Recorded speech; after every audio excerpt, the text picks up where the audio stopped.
Kita mulakan kuliah kita pada petang ini dengan bacaan Ummul Kitab Al-Fatihah. A'udzubillahi minasyaitonirrajim. Bismillahirrahmanirrahim.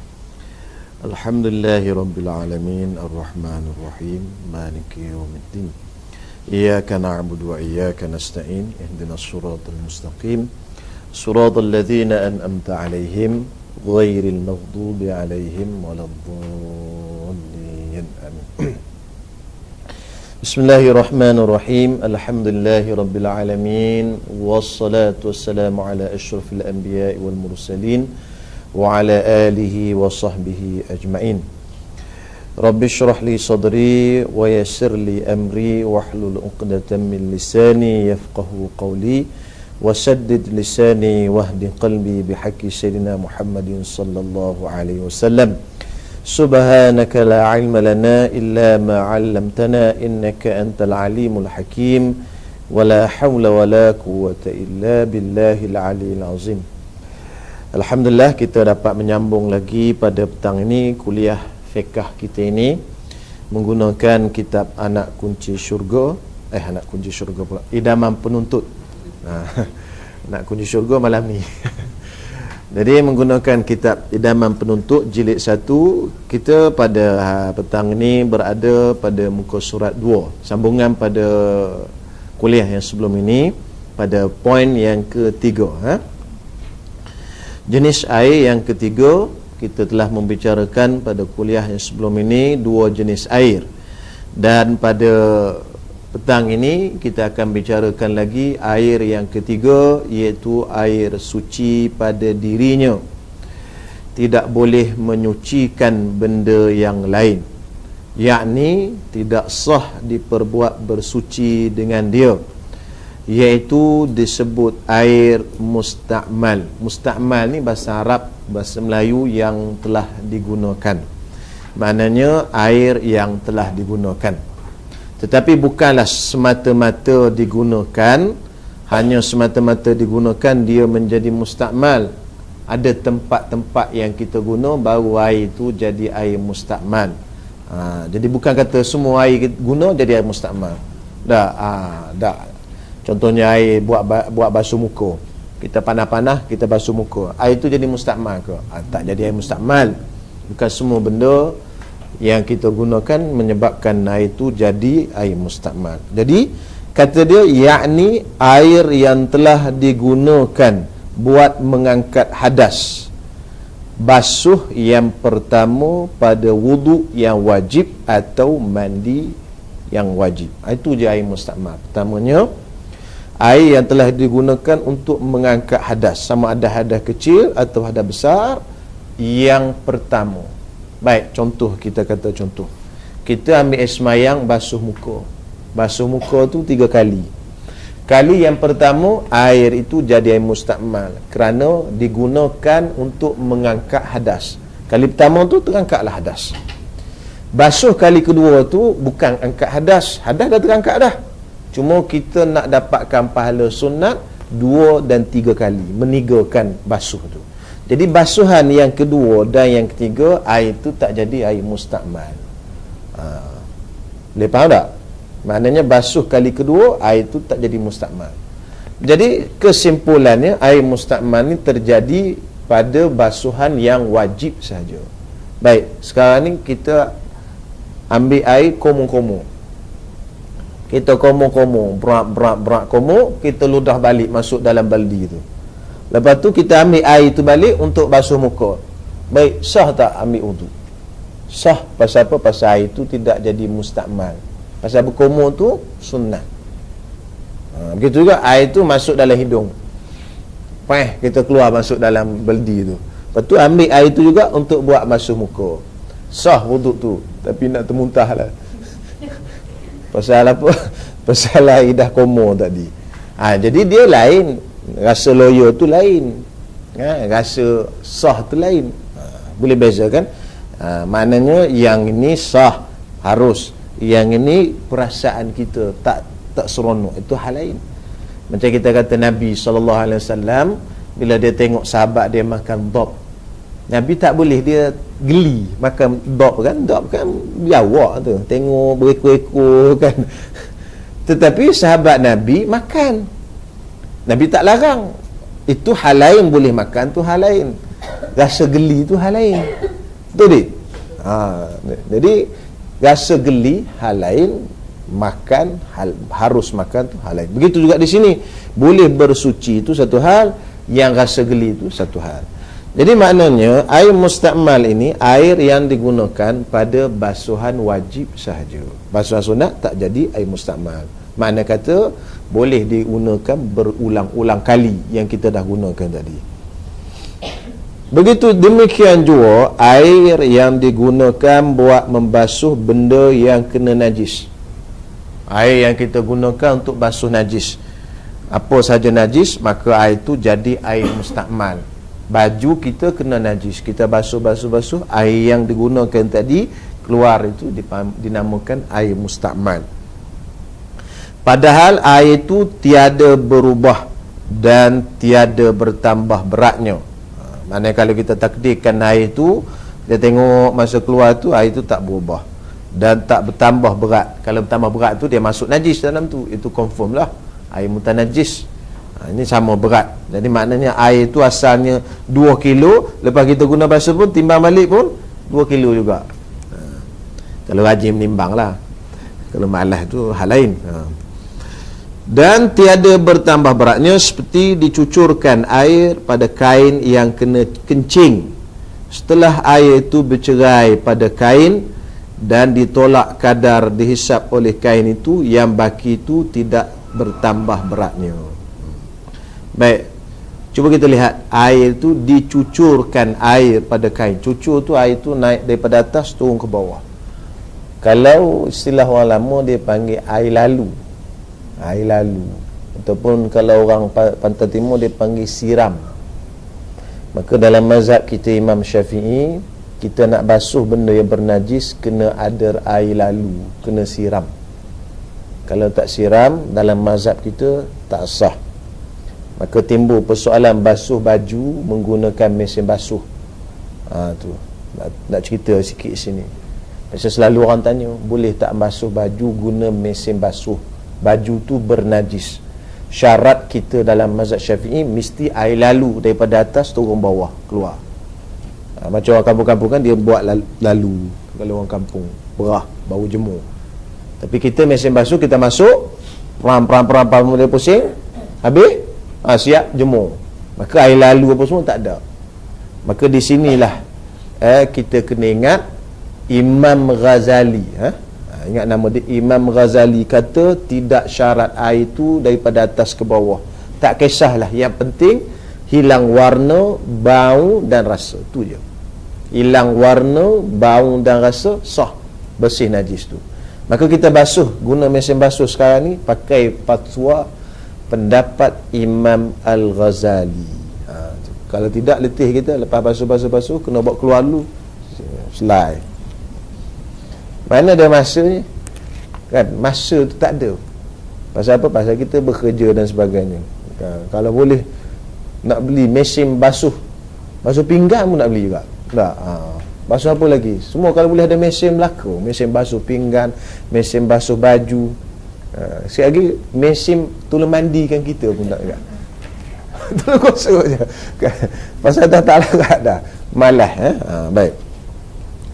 Jadi kalau kita katakan kalau basuh dengan mesin basuh, maka dia mengikut fatwa Imam Al-Ghazali rahimahullah ta'ala. Itu kalau orang tanya. Boleh Dik? Kena tanya adik ni. Baik.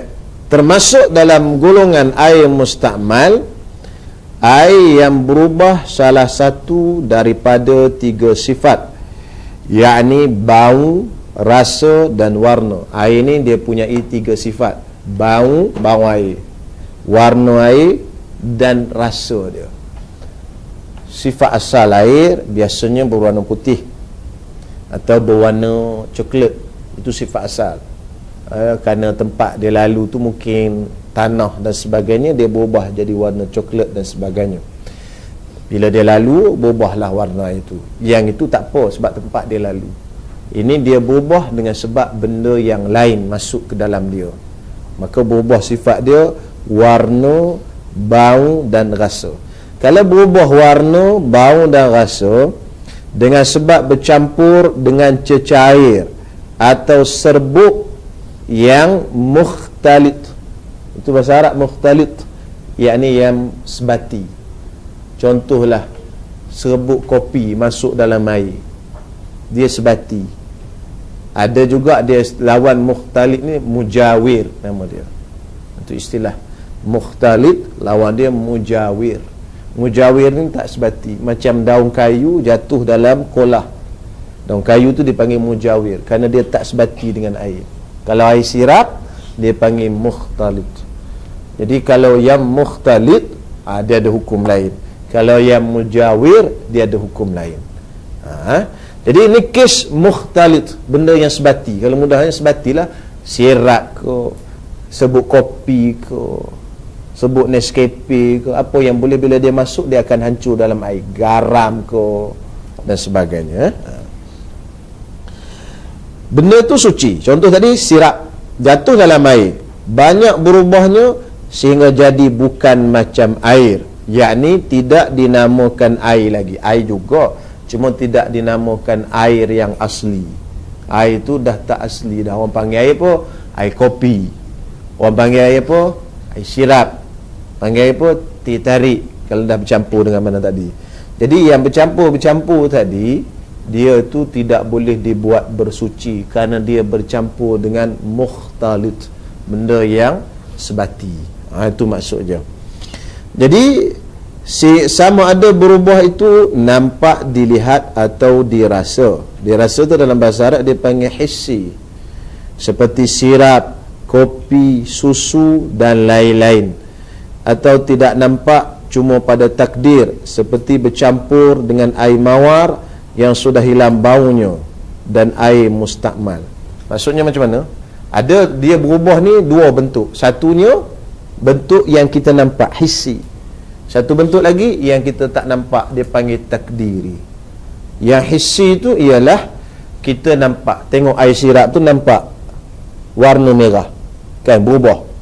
Ada lagi takdiri. Takdiri ni pada takdir sahaja. Takdir sahaja macam mana? Contohnya air mawar. Air mawar apa dik? Air mawar. Pernah tengok air mawar? Kelapa mawar. Bukan kelapa mawar, air mawar. Air mawar warna apa agak-agak? Jernih. Kalau kita tengok sekali lagi warna apa? Macam apa? Macam air kan? Dia warna putih macam air, tapi beza air mawar dia ada bau. Ada bau. Baik, air mawar bila kita tinggal lama, dia hilang bau dia. Bila air mawar tu jatuh ke dalam air biasa, maka dia dipanggil berubah pada takdir saja. Dia tengok tak berubah, tetapi dia sebenarnya dah berubah. Maksud macam mana? Kalaulah air mawar itu ada warna, dia jatuh dalam air itu akan berubah. Itu panggil berubah pada takdir.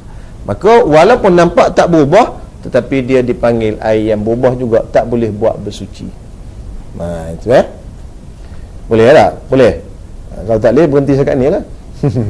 Kalau boleh, pergi sikit lagi.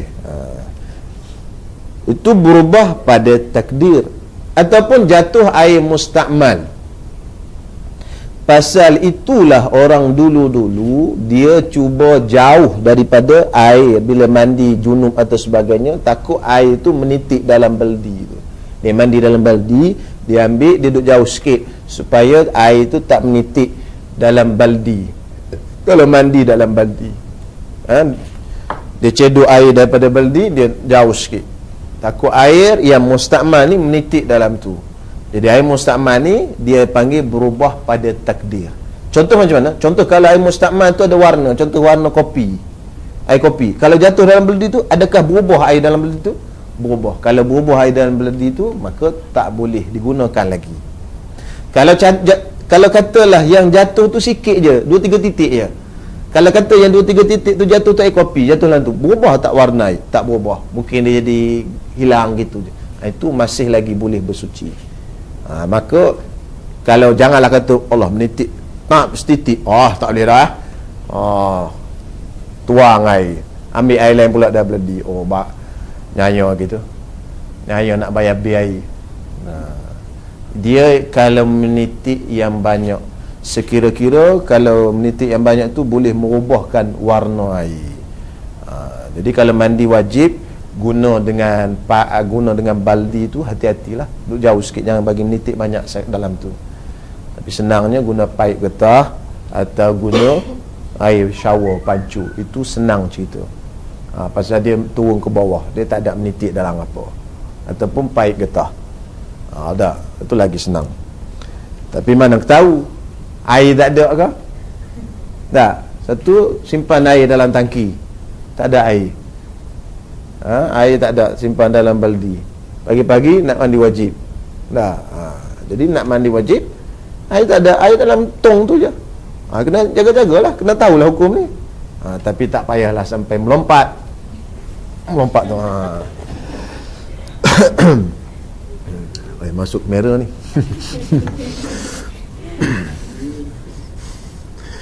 Tidaklah kena melompat. Jaga-jaga jangan banyak sangat masuk, itu je. Baik, maka air ini hukumnya sama macam air mustakmal. Dari segi tidak sah dibuat bersuci dengan dia. Sama dengan air mustakmal. Air dia panggil tadi air mutaghayyir, istilah dia air yang berubah pada warna, rasa atau bau. Berubah itu sama ada dengan hissi, kita nampak, ataupun takdiri kita tak nampak, hanya takdir saja. Katakan tu takdir, katakan. Itu maksud takdir, katakan. Baik.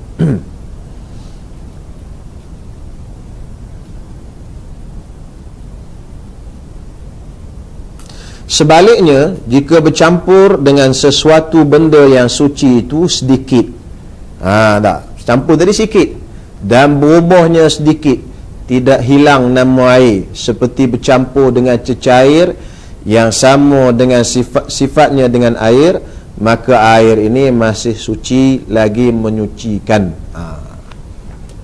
Jadi air itu suci dan menyucikan lagi, walaupun jatuh benda tu tapi sikit, tak berubah. Macam tadilah air mustakmal yang kita mandi wajib, nitik 2-3 titik dalam baldi tu, dalam tong tu, tak apa. Kenapa? Kerana sedikit, sekira-kira. Kalaulah sekira-kira tu mana kalaulah yang air menitik itu diwarnakan dengan warna hitam, maka dia tidak akan berubah air yang ada dalam baldi itu, maka dia boleh lagi digunakan untuk bersuci. Maka kata dia, pada pandangan saya, pendapat saya, air paip yang kita gunakan sekarang yang mana telah bercampur dengan klorin termasuk dalam golongan air ni. Klorin tadi, air itu sikit je berubah, dia tidak berubah kuat. Pasal itu tuan-tuan semua, ada orang kata mazhab Syafi'i tidak membenarkan mengambil air semayang dengan air paip yang ada pada hari ini, kerana air paip itu ada klorin. Jadi ada klorin, air itu berubah. Jadi tak boleh buat ambil semayang dengan air yang berubah. Kata dia. Dia kata. Tapi tak pernah pun ada seorang ulama yang mengatakan begitu. Tak pernah pun ulama Syafi'i seorang pun mengatakan begitu. Yang kita mengaji di kitab pun tak pernah kata begitu. Tengok di sini dengan jelas dia sebut air klorin itu sama macam air yang berubah yang sedikit. Macam tu juga kita mandi mayat. Mandi mayat tu tuan-tuan semua, kalau kita masukkan kapur baru sikit, kita mandikan, itu tak apa, air tu berubah sikit. Tapi biasa kita mandikan dulu dengan air biasa. Contohlah kita tak mandikan dengan air biasa pun, kita masukkan kapur baru dalam baldi tu sedikit, dia berubah sedikit saja, maka air itu masih dinamakan dengan air mutlak. Boleh digunakan untuk bersuci lagi. Jadi jangan risaulah, ini kata ustaz kata tak boleh berubah warna, bau dan rasa. Aku bau ni klorin je air ni, tidak bau air dak ni. Apa hal ni, apa cerita ni? Dia pun duk pening, susah lah macam ni. Cuman tayamum lah senang kata. Jadi dia pun tayamum. Tayamum tak betul tak? Baik. Jadi tak apa, boleh tak ada masalah. Demikian juga suci lagi menyucikan. Air yang bercampur dengan sesuatu benda suci yang beku atau berasing, nama dia mujawir. Mujawir ni lawan mukhtalid tadi. Kalau saya dah sebut tadi, mujawir dia lawan bagi mukhtalid. Mukhtalid dengan mujawir lawan. Mukhtalid yang sebati, yang mujawir yang tak sebati. Yang ni yang beku atau berasing. Seperti gaharu. Gaharu ni bila masuk kayu gaharu dalam tu dia berubah. Tetapi dia berubah tu dia tidak sebati dalam tu. Dia berubah, mungkin berubah dari segi bau. Begitu juga dengan minyak. Minyak dia tak sebati. Minyak masuk dalam air, minyak akan duduk di atas, air duduk di bawah. Itu dia panggil mujawir. Dan minyak makan dan sebagainya. Jadi yang mujawir ni suci, tak ada masalah. Yang mukhtalid tadi je tak menyucikan. Mukhtalid apa contoh dia? Apa dik mukhtalid? Soal sikit. Mukhtalid. Oh, bagus tu lah. Bagus Dulu tu. Kalau mujawir tu yang tidak bercampur. Contoh dia minyak, kayu gaharu dan sebagainya. Kalau yang tadi yang campur, yang sebati tadi, mukhtalid itu sirap, kopi dan sebagainya. Okey, maknanya yang mukhtalid tak boleh buat bersuci, yang mujawir boleh buat bersuci. Itu baik. Seperti itu juga air yang berubah sebab bercampur dengan sesuatu benda yang tidak dapat dielak daripadanya. Mana seperti itu juga yang ni boleh buat bersuci juga. Air yang berubah sebab bercampur dengan sesuatu benda yang tidak dapat dielak daripadanya. Benda yang tak dapat dielak. Seperti apa? Seperti tanah. Air kan dia lalu kat tanah, sungai tu. Jadi bila dia lalu, air tu akan menjadi keruh. Jadi air keruh itu walaupun nampak berubah, air asalnya putih tapi keruh. Tetapi tempat dia lalu, dia tak boleh. Air ni mesti kena ada tempat dia lalu. Ada. Dia bukan macam buah kelapa, dia turun bak bawah, dia cair, dia kena lalu. Lalu kat mana? Lalu kat sungai jadi keruh, lalu kat tanah liat jadi busuk. Lalu kat tanah merah jadi merah. Jadi merah sebab tempat dia lalu, tak apa. Pasal tu kita, kalau kita ambil air semayang, air merah, air tu warna merah, sah ambil semayang walaupun air merah. Tapi merah tu sebab apa? Sebab tanah. Jangan merah sebab sirap. Sebab apa? Sebab tanah. Tanah tu kenapa? Kerana dia tak boleh berpisah air dengan tempat. Jadi tempat dia lalu walaupun merah, lalu tempat tanah yang hitam, air tu jadi hitam, boleh ambil bersuci. Itu kalau orang tanya boleh tak bersuci dengan air merah, boleh. Itulah. Balik ni buat teka-teki sikit. Duduk kat kedai mamak malam ni sambil-sambil makan roti canai, buat teka-teki sikit. Boleh tak bersuci dengan air merah? Boleh. Air yang tempat lalu dia tanah merah. Tapi kalau air sirap, tak boleh. Pasal dia bukan tempat lalu, tu sirap tu masuk dalam tu. Itu berbeza. Baik. Seperti tanah lumut, bila lalu kot lumut, air itu akan jadi hijau. Lalu lumut. Dan tempat ia bertakung dan mengalir, bila dia bertakung lama, dia berlumut, jadi hijau air itu, boleh buat bersuci. Kena tempat dia. Dan juga berubah dengan sebab lama bertakung. Dia duduk lama bertakung, mungkin dia jadi kelabu, jadi keruh, jadi bau dan sebagainya. Berubah tu boleh digunakan untuk bersuci. Pendek kata, berubah kerana tempat dia duduk, tak apa, selesai cerita. Tapi kalau berubah dengan sebab yang lain, sebab masuk sirap, sebab masuk serbuk kopi dan sebagainya, sebab masuk cukur, itu semua tidak boleh digunakan untuk bersuci. Habis air yang ketiga, iaitu air mustakmal dan air mutaghayyir. Kedua-duanya tidak boleh digunakan untuk bersuci. Okey? Boleh? Ada soalan nak tanya setakat ni? Jelas? Boleh dik? Boleh terus keempat baik. Yang jenis air yang keempat, air yang kena najis, disebut air mutanajis. Air yang kena najis. Ini pun jenis air yang tak boleh digunakan untuk bersuci, iaitu air yang termasuk atau jatuh ke dalamnya najis, atau sesuatu yang kena najis padahal air itu tidak sampai 2 kolah, yakni lebih kurang 13 tin minyak tanah atau 230 liter. Itu 2 kolah, ukuran 2 kolah. Atau sama ada berubah atau tidak. Air ni tidak suci dan tidak menyucikan benda yang lain. 230 liter, sikit je. Kolah masjid tu bukan 2 kolah tu, itu 60 kolah. Maksud besar kan? Dia kolah sebenar, ukuran kolah ni 1 hasta suku. Ni 1 hasta suku lah sini lah. Kita ambil lah satu, ni apa panggil? 1 depa. Dia 1 hasta. Ukuran asal dia 1 hasta suku. Sini lah kot, 1 hasta lebih. Zira'un wa ruba' dia panggil. Dalam, lebar dan panjang, kalau 4 segi tepat. Itu je lah. Ambil lah 1 depa, senang. 1 depa panjang, 1 depa lebar, 1 depa dalam. Itu je ukuran kolah. Dah jadi 2 kolah dah. Jadi kadang-kadang mungkin kolah di rumah kita tu mungkin dah cukup dah, boleh celup dah. Dia bukan besar sangat. Kalau ikut timbangan 230 liter, mana mungkin tong tu besar, muat 230 liter air. Okey, cukup lah tu, bukalah. Tak nanti kolah tu sama besar dan macam kolah masjid. Masjid tu kolah dia dah besar dah, banyak. Seperti saya kata, bukan 2 kolah tu, itu 230 kolah tu. Jadi kalau air itu jatuh dalam air ni ada 2 jenis, nikis mutanajis, najis. Air ada sikit. Bila dalam sebuah air sikit, mana dia kurang 2 kolah. Air banyak, 2 kolah terlebih. Bila jatuh najis, kena tengok air. Kalau air sedikit jatuh najis, dia terus jadi air mutanajis, tak boleh dah buat bersuci. Sama ada dia berubah atau tak berubah. Baik, di rumah kita ada baldi. Baldi tu cukup 2 kolah.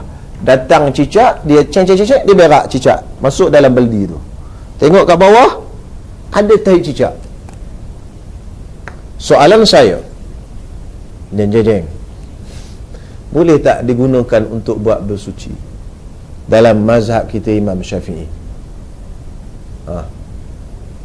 Boleh tak? Tak boleh tak? Pasal apa? Pasal dia dah dimasuki najis dan namakan air mutanajis.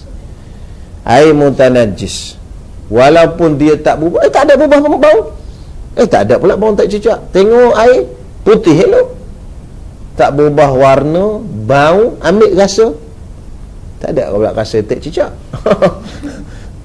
Jadi tidak berubah warna, bau dan rasa. Walaupun tak berubah warna, bau dan rasa, tetapi air itu jatuh dalam air, najis tu jatuh dalam air yang sedikit, maka dia terus jadi najis, air mutanajis. Yang nombor 2, air yang banyak. Banyak ni istilah dia lebih 2 kolah. Jatuh najis dalam tu.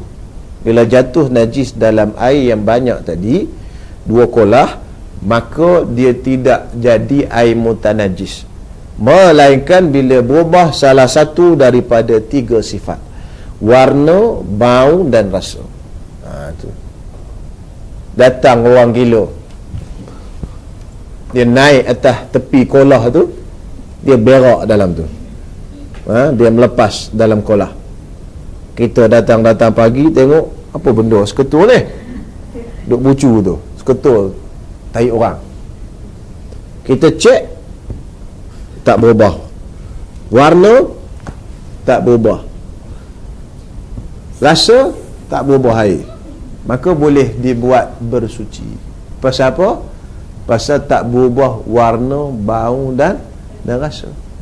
Dan air tu cukup 2 kolah. Cuma lawyer lah sikit lah.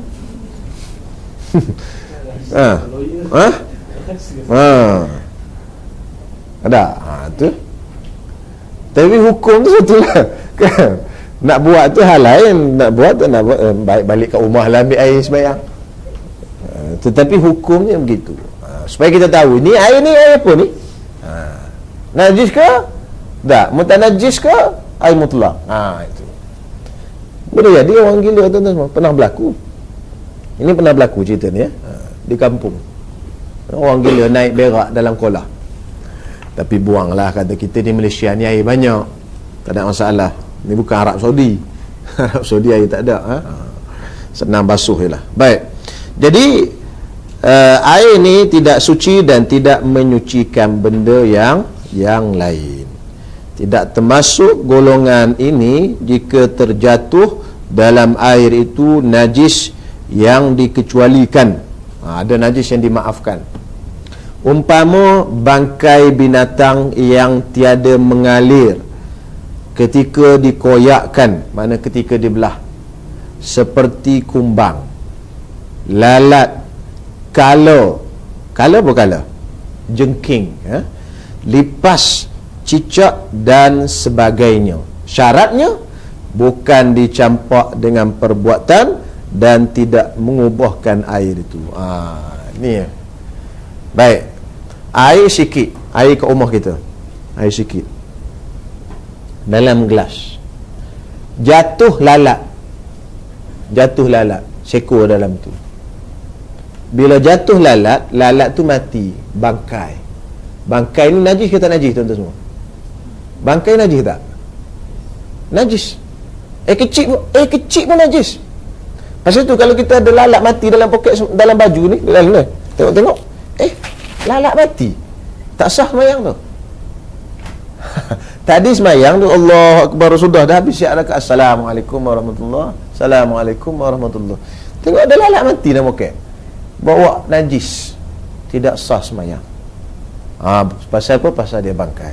Tetapi dalam bab air dikecualikan beberapa perkara, antaranya inilah lalat jatuh dalam air. Kata Nabi, bila jatuh selam.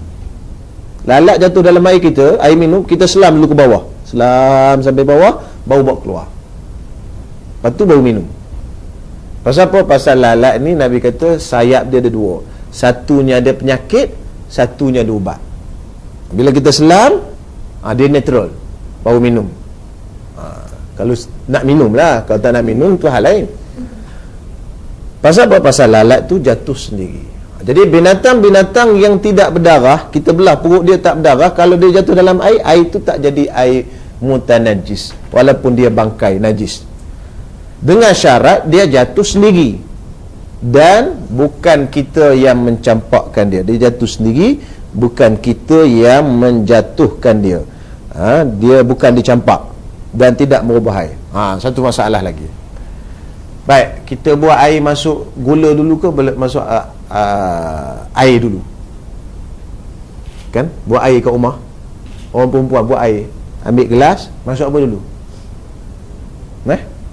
Gula. Lepas tu masuk air. Lepas tu masuk teh. Memang tak luluh. Masuk teh dulu. Masuk gula, masuk teh, baru masuk air.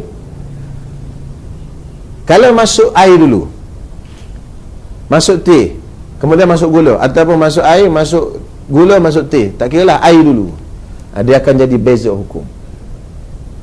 Contohnya lah, dalam gula tu ada semut, kita masuk dulu apa benda? Gula, kemudian masuk teh, kemudian baru masuk air. Kacau ada semut, seko dalam gula tadi, dah kacau dah. Air itu boleh diminum. Pasal apa? Pasal walaupun ada najis, bangkai semut najis, tetapi najis tu dia air masuk dalam dia, bukan dia masuk dalam air. Kita masukkan tu, masuk dia dulu, lepas tu baru air datang. Jadi maknanya air duduk atas dia, dia bukan masuk dalam air. Kalau kita masuk air dulu, masuk air dulu, kemudian masuk teh, baru masuk gula, kita masuk gula, dalam gula tu ada semut. Sekarang ni apa? Semut masuk dalam, siapa memasukkan? Kita masuk, kita kacau. Air tu tak boleh diminum. Pasal apa? Jadi air mutanajis. Boleh? Pasal apa? Pasal syarat dia kata apa? Syarat dia bukan dicampak dengan perbuatan, bukan dimasukkan dengan perbuatan dia, dan tidak mengubahkan air itu. Itu beza tu. Jadi buat ulang. Ulang sekali lagi. Air mana? Kalau kita buat air, kita masukkan air dulu, kemudian baru masuk gula. Sekarang ni dalam gula tu ada semut. Sekarang ni semut tu bangkai mati, bangkai tu masuk dalam air. Air tu jadi muntah najis. Pasal apa? Pasal bangkai itu dimasukkan ke dalam air. Yang dimaafkan itu, dia katakan, tengok baris yang ketiga, dengan syaratnya dimaafkan, bangkai semut ke lalat ke apa tak dijatuh dalam air, dimaafkan. Syaratnya bukan dicampak dengan perbuatan, maknanya bukan dia yang memasukkan, semut tu masuk sendiri. Itu hal lain. Kita tengah minum, tengok semut jatuh, jatuh, itu tak apa, pasal dia jatuh dengan sendiri. Sekarang kita yang ambil, bawa masuk dalam air, maka air itu jadi muntah najis. Tetapi berbeza kalau kita masuk gula dulu. Gula dah ada dalam gelas, dah ada serbuk kopi dalam gelas, tiba-tiba kita ambil bawa masuk air dalam tu. Sekarang ni air masuk ke atas najis, bukan najis masuk ke atas air. Jadi beza. Yang pertama tak boleh minum pasal najis masuk dalam air, kita masukkan dia. Yang kedua boleh kita minum pasal air masuk di atas najis. Nak buat air pun kena belajar. Jangan main bedal buat air. Dik, buat macam mana air? Ke 3 in 1 3 in 1 tak? 3 in 1 tak apa, tak ada gula.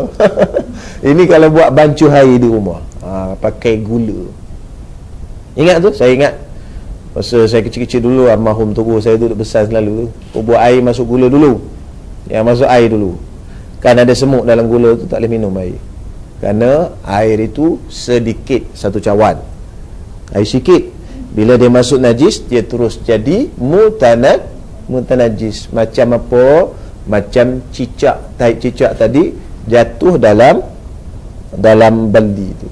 Cuma bezanya semut ialah binatang yang tidak berdarah. Semut, kumbang, lalat dan sebagainya. Jadi binatang-binatang yang tidak berdarah ini, kalau dia jatuh dengan sendiri dalam air, dia tak jadi muntah najis air itu. Berbeza dengan tahi cicak tadi, dia jatuh sendiri ke, kita bawa masuk ke, dia jadi muntah najis. Tapi binatang-binatang yang tak berdarah ni, kalau dia jatuh dengan sendiri, dia tak jadi muntah najis air itu. Tak, tengah-tengah kita minum, lalat datang, jatuh dalam air kita, mati dia dalam tu. Inna lillahi wa inna ilaihi raji'un. Lalat mati dalam air. Jadi cara dia apa benda? Kita selam dulu ke bawah, kata Nabi. Lepas tu kita bawa keluar, buang, dan boleh minum air tu. Kalau kita tak selam, boleh minum tak? Boleh minum. Dari segi hukum boleh minum. Cuma air tu beracun sikit. Bukan beracun apa, berpenyakit. Pasal Nabi kata dia salah satu sayap dia tu ada ubat, dan salah satu lagi ada penyakit. Maka kita selam, mana dua-dua kena, penyakit dan ubat, jadi neutral, baru boleh minum. Kacau, hancur tu. Boleh juga kacau lah. Nak kacau kan, kalau nak kacau lah, tak apa. Yang penting mana dia sayap tu kena semua air, sebati dengan air. Boleh. Ya.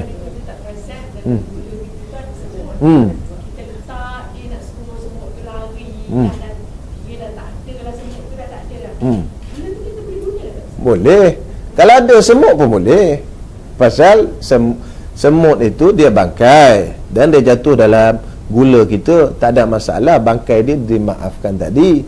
Kalau kita bawa masuk dulu pun kita boleh. Kalau kita tahu pun benda tu, semut tu ada pun, tak ada masalah. Tapi dengan syarat kita buat air tadilah masuk gula dulu, boleh minum. Dari segi hukum fiqah. Tetapi hukum perubatan lain pula. Hukum perubatan Islam, bukan hukum lah, makna dari segi perubatan Islam tidak digalakkan air yang dah dimasuki semut untuk kita minum, kerana dia akan melemahkan ingatan kita. Itu hal perubatan, hal kesihatan, hal keistimewaan dan sebagainya. Hal hukum dia lain. Macam kita kata makanan, kita masuk ke kedai makan, tengok makanan ni boleh makan tak kedai ni? Nampak macam tak halal. Halal ke tak halal? Kita dah was-was, tapi tak ada tanda-tanda yang haram, orang Islam dan sebagainya. kita masuk makan, hukum dia halal, hukum tu. Tetapi elok kita jangan makan, kerana dia membawa kepada was-was. Kerana kita, apa yang kita makan, kalau kita makan makanan yang kita was-was, halal tak, halal tak, halal ke haram, halal ke haram, kata ustaz semai kamu, halam. Tak tahu yang halal ke haram, jadi halam. Jadi kita tak makan juga, maka hukum makan tu halal. Halal makan, pasal kita tak pasti. Cuma dia akan menyebabkan kepada hati kita. Pasal kita ni apa yang kita makan. Kalau kita makan benda was-was, kita jadi was-was. Kalau kita makan benda yang haram, kita akan jadi buat maksiat. Itu kesan dia pada pemakanan, pada tubuh badan kita. Pemakanan kesan pada tubuh badan dan hati kita rohani. Baik. Jadi maknanya, saya ulang balik, pangkal tu tidak termasuk dalam golongan ini, golongan air mutanajis. Jika terjatuh dalam air itu najis yang dikecualikan, yakni najis yang dimaafkan, umpama bangkai binatang yang tiada berdarah, binatang yang tiada berdarah, ketika dikoyakkan, mana ketika dibelahkan perutnya, jenis binatang yang tak berdarah. Contohnya apa? Seperti kumbang, lalat, kala, lipas, cicak dan sebagainya.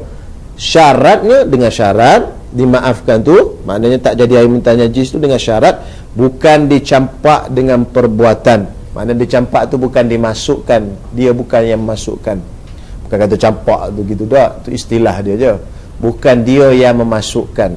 Maka dalam kategori kes buat air tadi, maka kita yang masukkan gula yang ada semut itu, kita yang masukkan dalam air, maka air itu jadi air muntah najis. Dia syarat jangan kita yang memasukkan. Dan tidak mengubahkan air. Air itu tak berubah. Semut memanglah kalau seko tak berubah. Demikian juga tiada dihukumkan najis air atau benda-benda yang cair dengan sebab masuk najis yang halus. Mana najis kecil sikit je, yang tiada nampak dilihat oleh mata sederhana sekalipun daripada najis mughallazah. Masuk najis sikit. Contohnya apa? Contohnya lembu kencing. Lembu kencing dekat dengan buah kurma. Buah kurma tu jemur tu, Mekah tak ada lembu kok. Unta lah kita kata, unta. Jadi jemur buah kurma tu, unta kencing situ. Bila dia kena padang pasir tu, dia akan terpercik. Percik kencing dia tu. Nampak kena apa? Kena kurma tadi. Tak kena. Nampak halus. Kita pergi tengok tak nampak pula. Dia biasanya kalau dia kena batu ke apa, dia akan terpercik. Jadi itu dimaafkan, boleh. Apa makna? Ambil kurma tu boleh makan terus, tak apa, dimaafkan. Dia tidak najis. Tidak disyaratkan dibersihkan dahulu, walaupun yang terbaik basuh dulu kan. Tapi maknanya dia dimaafkan. Najis yang dimaafkan dia sikit. Contoh kita, orang lelaki dia masuk bilik air, dia buang air diri, dia kencing diri. Orang Kelantan panggil, tak apalah lain kali. Jadi maknanya dia kencing diri. Jadi bila dia tengah kencing diri tu, kena mangkuk tu terpercik kepada kaki dia. Dia rasa tu sikit, dia rasa kena kaki betis tu. Tapi bila dia tengok tak ada pula. Rasa tak ada, tapi dia tengok tak nampak. Maknanya itu najis yang dimaafkan. Boleh semayang tu gitu. Kenapa? Kerana dia sedikit. Itu maksud dia apa? Demikian juga tiada dihukumkan najis air atau benda-benda yang cair dengan sebab masuk najis yang halus, yang sikit, yang tiada nampak dilihat oleh mata yang sederhana sekalipun daripada najis mughallazah. Walaupun najis mughallazah, najis anjing dan babi, dimaafkan juga. Adapun air yang banyak, kalau sebut air banyak dalam istilah fiqh, yakni 2 kolah atau lebih, tidak jadi muntah najis dengan sebab masuk ke dalamnya benda yang najis, melainkan jika berubah bau, rasa dan warna. Yang tadi saya dah sebut tadi, air 2 kolah ni keistimewaan dia ialah dia tidak akan jadi mutanajis dengan hanya masuk najis. Dia mesti jadi mutanajis tu kalau berubah sifatnya yang 3, bau, warna dan rasa. Jadi itulah, pasal itulah yang timbul persoalan yang saya sebutkan tadi, boleh tak guna mesin basuh baju. Baik, sekarang ni baju kita ni ada najis, kita masuk dalam mesin basuh, air pun masuk. Air dalam mesin basuh tak sampai 230 liter, tak sampai 2 kolah. Jadi sekarang ni najis masuk dalam air. Air tu jadi apa? Jadi air mutanajis. Nampak tak? Air tu jadi air mutanajis. Maka bila air jadi mutanajis, apa sahaja yang kena kepada air mutanajis tadi jadi mutanajis. Jadi kain yang tak kena najis pun dalam mesin basuh tu semua jadi mutanajis belaka. Satu mesin basuh tu. Jadi bila dia bersih, kita terus jemur dia dalam keadaan mutanajis kalau ikut hukum asal mazhab Syafi'i. Tetapi tu yang saya sebut tadi, fatwa Imam Ghazali memudahkan kita.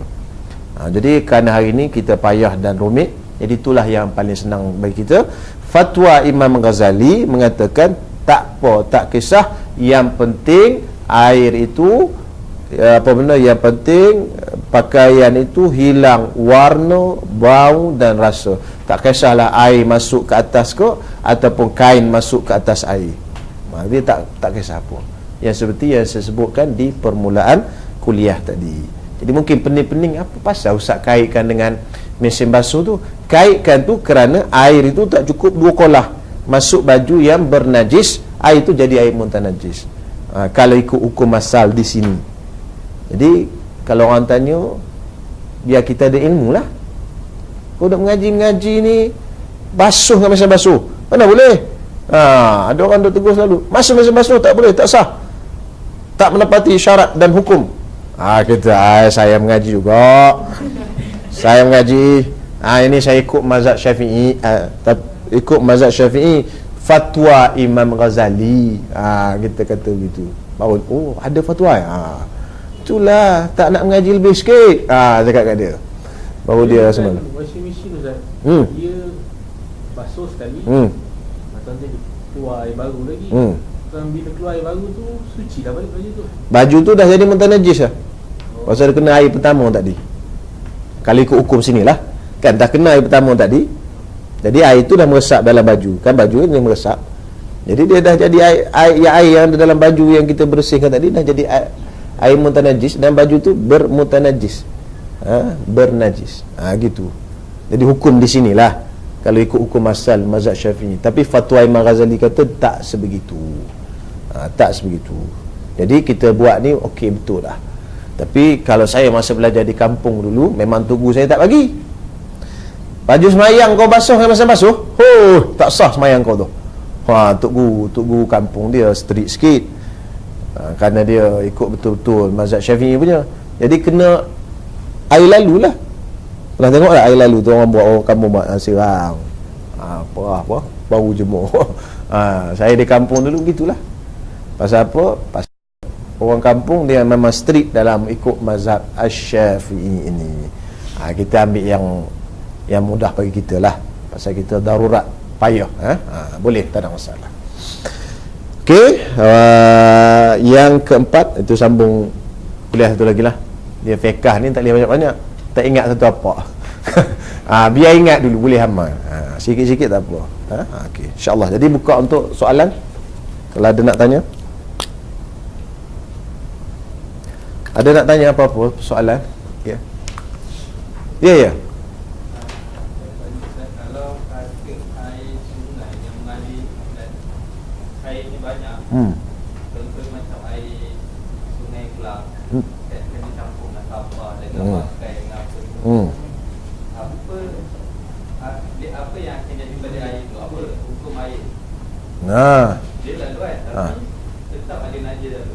Tak apa. Kita air sungai ni tengok pelarian dia. Setiap air sungai dia ada satu pelarian dia. Pelarian ni apa benar nak cerita?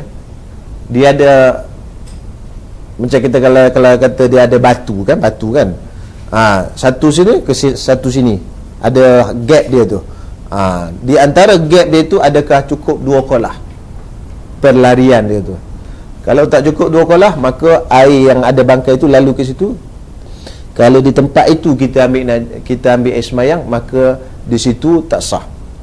Kalau pelarian tu jauh besar dan kira-kira lebih daripada 2 kolah, satu pelarian dia tu di antara yang berombak-ombak tu, maka dia dikira air yang mutlak lagi. Pasal apa? Pasal dia lebih 2 kolah. Itu kalau air sungai. Itu kira. Kalau sungai yang tak mengalir, duk statik lagi senang cerita. Dia statik, dia tak ada pelarian. Mana tebing tu ke tebing tu lah. Kalau air terjun tu, dia mengalir. Tengok batasan dia tu, pelarian tu. Pelarian tu maknanya kawasan di antara satu ke satu. Dia istilah PK dipanggil pelarian.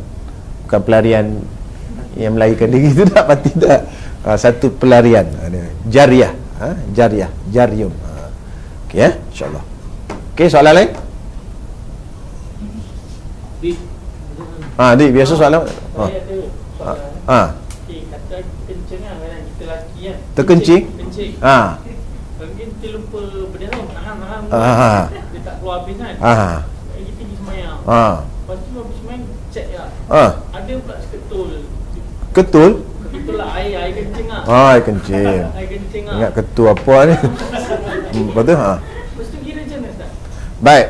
Bila kita tak berdehem, bila kita keluar benda itu dan kita yakin benda yang keluar itu adalah air kencing, maka batal semayang kita.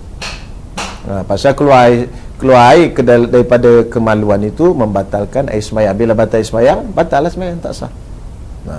Pasal itulah kita bila kita buang air kecil, sama ada lelaki dengan perempuan, kena istibrak. Nama dia istibrak. Istibrak ni apa? Kena bagi tus. Jangan kita macam budak aja kencing. Budak asyik bagi nak main bola kan. Kita biarlah bertenang dulu, dan urut bagi dia keluar semua. Nabi SAW pernah melalui 2 perkuburan. Nabi kata 2 kubur ni sedang diazab. Wa ma yu'adzabani fi kabirin. Dia bukanlah diazab pada benda besar pada pandangan kamu, tetapi pada pandangan Allah Ta'ala benda besar. Yang pertama ni, la yastabri'u minal baul. Yang ini kubur ni tidak istibrak, tak tuskan kencing. Jadi bila semayang tak sah. Yang kedua ni, yamshi bin namimah. Dia berjalan, duduk melaga-lagakan antara orang, duduk mengadu domba, dia panggil melaga-lagakan namimah. Jadi istibrak tu penting. Jadi biasa kalau tak istibrak, time rukuk sak dia keluar air, rasa macam keluar ni. Nak berhenti semayang malu pula. Lama-lama semayang Jumaat ataupun semayang Jumaat, duduk pula sah depan. Orang belakang ni macam mana nak buat ni? Semayang je lah.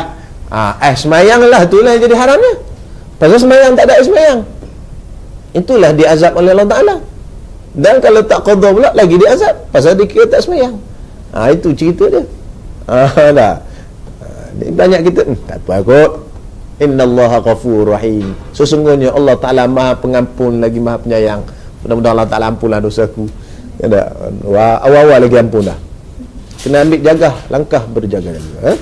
Jadi cara dia, kita berdehem. Gitu. Dan kita urutkan bagi keluarkan semua. Kalau orang perempuan pun sama. Orang perempuan pun kena urutkan juga bagi dia keluar habis. Cuma yang biasanya mudah keluar ni tak tus ni orang lelaki. Orang perempuan jarang berlaku lah. Orang perempuan dia time dia gelak kuat mungkin terkencing. Itu time dia gelak kuat dia. Bukan pasal dia tak tus. Itu. Okey? Ya. Okey. Tak apa, insya-Allah kalau tak boleh jawab saya bagi orang lain jawab. Okey. Dulu lah masa saya anak dara dulu ada saya dengar Ustaz tu dia mengajar, dia kata kita ni lepas kita buang air besar kan, kita cara yang terbaik, dia kata kita kena bersihkan lubang najis. Okey, dubur. Kita kena korek. Kena korek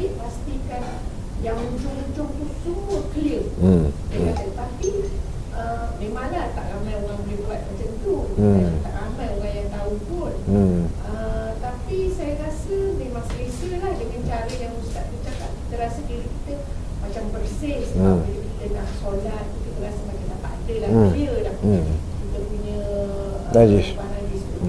Tetapi adakah perkara yang sama boleh dilakukan dalam bulan puasa? Okay. Sebab kita tidak boleh memasukkan sesuatu jari kita dalam bulan puasa ke dalam mana-mana rongga. Itu nak tanya Ustaz. Baik.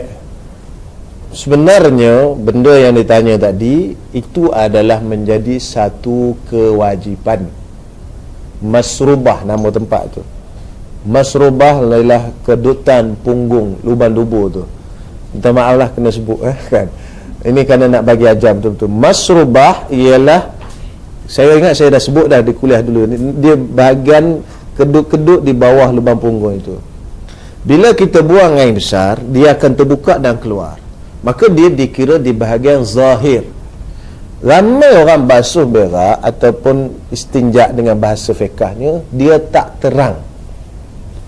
Wajib terang. Bagi dia buka, dia keluarkan yang terang je. Terang sikit. Bukan terang lampu ni. Terang bagi buka kembang tu, bagi kembangkan. Terang, saya kembangkan. Buka, berkembang, kembangkan dan basuhkan di situ. Itu wajib. Pasal apa? Pasal dia dikira anggota zahir. Masa kita berdiri, duduk biasa, dia duduk kat dalam. Tapi masa kita nak terang, nak buangkan najis itu, dia keluar. Dan sebab itulah dia dikatakan anggota zahir. Dan nama tempat itu masrubah. Memang wajib dibasuh. Tetapi atas yang makcik bagi tahu tadi, kata ramai orang tak tahu. Ini tak tahu kerana dia tak ngaji. Bukan berarti bila dia tak tahu itu benda itu dimaafkan. Begitu juga di situ ketika mandi wajib diratakan air. Kena duduk dan terang, jolok paip situ, ratakan air. Cuma jangan masukkan ke dalam di bulan puasa. Setakat terang je dan gosok yang tu. Yang lebih daripada itu dalam bulan puasa tak boleh lah, kerana mungkin boleh membatalkan puasa. Yang masuk. Cuma sekadar terang tu. Kalau tak terang, tak kembangkan tu waktu mandi wajib, kita mandi berdiri je, habis daripada awal sampai akhir mandi berdiri je, maka tidak sah mandi wajib. Mesti kena duduk mencangkung dan terang di situ, kembangkan. Kerana dia anggota zahir. Itulah tempat anggota zahir yang banyak orang tak sampai air. Na'udzubillah min zalik. Jadi maknanya mandi wajib dia tak sah. Betul lah macam makcik belajar masa nak darah itu betul. Ustaz tu cakap tu betul. Itulah. Dan dalam fiqh dalam sini akan jumpa nanti. InsyaAllah mungkin 10 tahun lagi kot.